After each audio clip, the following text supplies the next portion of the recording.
नमस्कार दोस्तों, ओम नमः शिवाय। स्वागत है आप सभी का इस नए वीडियो में। ओम नमः शिवाय, जय श्री शिवाय, नमस्तुभ्यम, हर हर महादेव। शहद की 7 बिंदी वाला यह छोटा सा अचूक उपाय आप सभी को अवश्य रूप से करना चाहिए। केवल और केवल एक बार में आपकी समस्या को संपूर्ण रूप से समाप्त करने का यह उपाय सक्षम रखता है, शक्ति रखता है।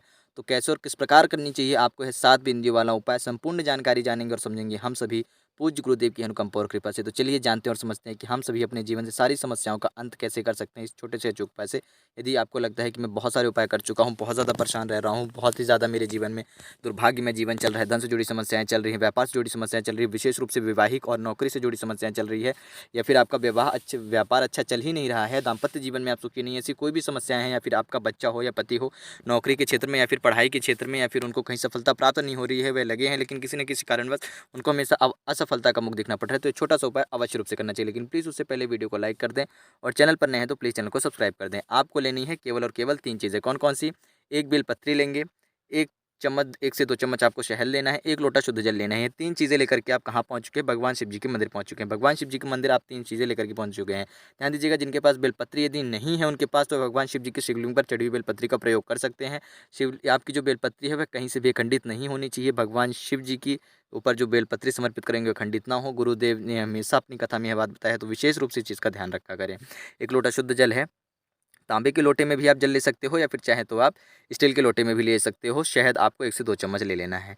ये सारी चीज़ें ले ली हैं। अब सबसे पहले आप क्या करेंगे, जो आपके पास शहद था उस शहद से आपको इस बेलपत्री पर ओम की आकृति बनानी है।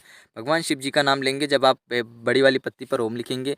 छोटी वाली पत्ती पर जब आप बिंदी लगाएंगे, सबसे पहले माता पार्वती जी का नाम लेंगे, उसके बाद आप नाम लेंगे भगवान गणेश जी का। देखिए, शिव जी का नाम लेते हैं तो आपके सारे कष्ट हरे जाते हैं, माता पार्वती जी का नाम लेते हैं तो आपके जीवन में अनुकंपा कृपा बरसती है, आपके जीवन में धन धान्य की सुखी आती है।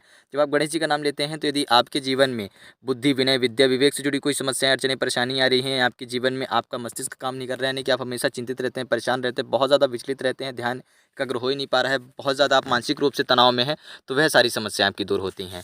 तो भगवान शिव जी का नाम लेकर के ओम बनाया, फिर भगवान माता पार्वती जी का नाम लिया, उसके बाद भगवान गणेश जी का नाम लिया, और यह सारी क्रियाएं कर ली शहद से। बेलपत्री तैयार हो चुकी है। अब इस बेलपत्री को आपको भगवान शिव जी के शिवलिंग पर समर्पित करेंगे, उल्टा करके समर्पित करेंगे।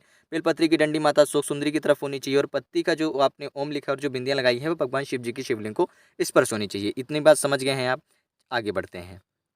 आपने इतना कर दिया, अपनी प्रार्थना याचना करते हुए भगवान शिव, माता पार्वती और उनके पुत्र भगवान गणेश जी को याद करके, अपनी इच्छा मनोकामना कहते हुए, जो भी आपको जिस भी कार्य क्षेत्र से लेकर के कुछ जुड़ी कोई भी समस्याओं का, अड़चन का या सामना करना पड़ रहा है, तो इसके बाद जो आपके पास शहद बच रहा है, अब इस शहद से क्या करेंगे कि आप माता अशोक सुंदरी जी को याद करेंगे।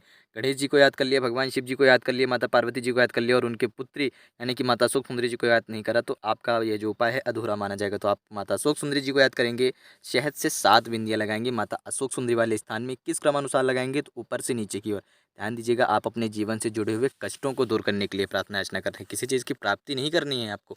आपके जीवन में यदि धन से जुड़ी समस्याएं आ रही हैं, तो आप चाहते हैं कि यदि मेरे घर में धन की आमदनी नहीं हो पा रही है, कहीं ना कहीं से धन की कोई ना कोई नई समस्या खड़ी हो जाती है, तो ये समस्याएं जो आ रही हैं मेरे जीवन में वह दूर हों।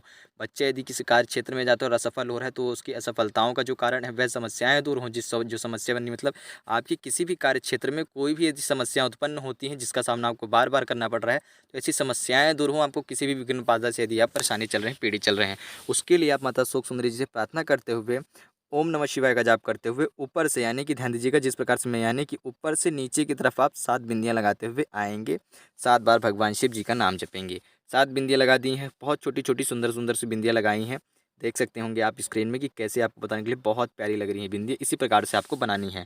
बना दी बिंदियाँ। अब इसके बाद क्या करेंगे कि जो आपके पास 1 लोटा शुद्ध जल है, इस 1 लोटे शुद्ध जल से भगवान शिव जी के शिवलिंग का जलाभिषेक करेंगे, जो कि बेलपत्री को स्पर्श करते हुए, बेलपत्री पर बनी ओम की आकृति, माता पार्वती जी को समर्पित जो आपने बिंदी लगाई है, जो चंदन समर्पित करा है शहद से, भगवान गणेश जी को जो चंदन समर्पित करा है, उसके बाद माता अशोक सुंदरी जी को जो आपने 7 चंदन समर्पित करे, इन सभी चीज़ों को स्पर्श करते हुए जब जल आपका भगवान शिव जी की शिवलिंग पर स्पर्श होते हुए प्रवाहित होगा, जलाधारी से नीचे गिरेगा, ठीक उसी प्रकार से आपके जीवन से धीरे धीरे संपूर्ण रूप से जो समस्याएं हैं, जो विपरीत परिस्थितियां हैं, जो दिक्कतें हैं, जो परेशानी है, जो अड़चने हैं, जो विघ्न हैं, जो परेशान विघ्नाएँ हैं, जो विडंबनाएं हैं, वह सारी धीरे धीरे दूर होती चली जाएंगी। तो किस प्रकार से किस क्रिया अनुसार आप सभी को छोटी सी विधि छोटी सी क्रिया करनी थी आप सभी समझ चुके होंगे। देखिए यह जो उपाय है आप तो या तो रविवार को कर लें या तो सोमवार को कर लें, या सोमवार की प्रदोष तिथि पर कर लें, या फिर अन्य किसी प्रदोष की तिथि पर कर लें, या फिर चाहे तो एकादशी की तिथि पर भी आप इस उपाय को कर सकते हैं।